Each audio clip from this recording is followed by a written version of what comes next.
I think that the economy is in okay shape. Growth and the pace of growth is slowing. But basically, you've got 96.4% of the potential employed workforce working. You've got more jobs out there, people wanting job openings, by almost 1 million more job openings than you have people who are looking for work. You've got full employment, #1 on the Fed's mandate. You don't have robust growth or a lot of inflation, but you have GDP growth around 2% and maybe inflation slightly under that.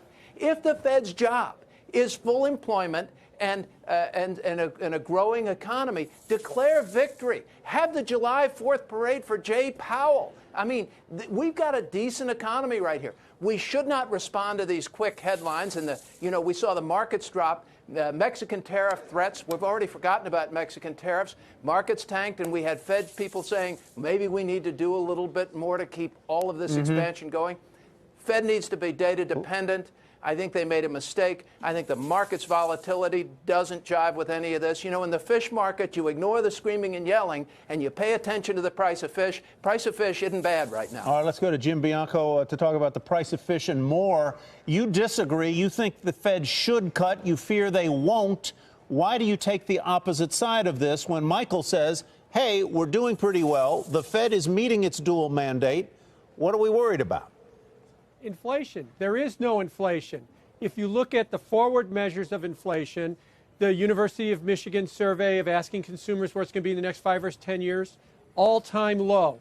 If you look at what's happening to inflation in Europe, all-time low. If you look at some other measures of inflation, multi-year lows. These are forward measures of inflation. We can't hit the target even at 3.6%. That's why the yield curve is inverted. It is sending a powerful signal to the Federal Reserve that 2.5% interest rates are too high in this world, especially when Europe is at minus 40 basis points and about to cut rates. That spread is too wide right now. Our rates are too high. You can bring them down and continue to have full employment, continue to have a strong economy, and not have inflation. That's what the market's assessment has been, and I think it's right. Michael, Jim had mentioned the lack of inflation out there. You had mentioned, Michael, the slowing economic data. Why not cut now? I mean, there's a fabulous quote in a Bloomberg article today citing Alan Greenspan, and he said, oftentimes when you look back in hindsight at the last sort of cycle, you'll notice that the last move was an unnecessary move in hindsight. And that last move in this one would have been a hike. So why not go back? Why not cut rates at this point?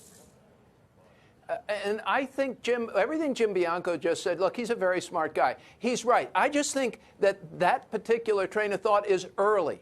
We need to be data dependent. We are seeing some wage inflation. I think that wage inflation could be very positive for the economy. It's got a lot more money into the middle class earners' hands.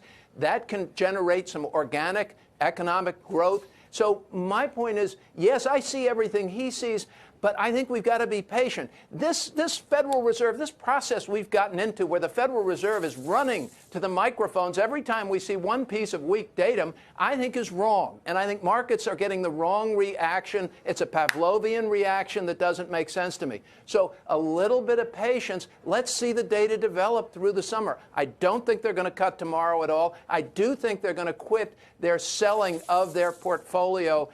They might announce that. But I would fade this Fed meeting if you're betting on great news out of it. I think there's more room for disappointment probably than there is for upside excitement.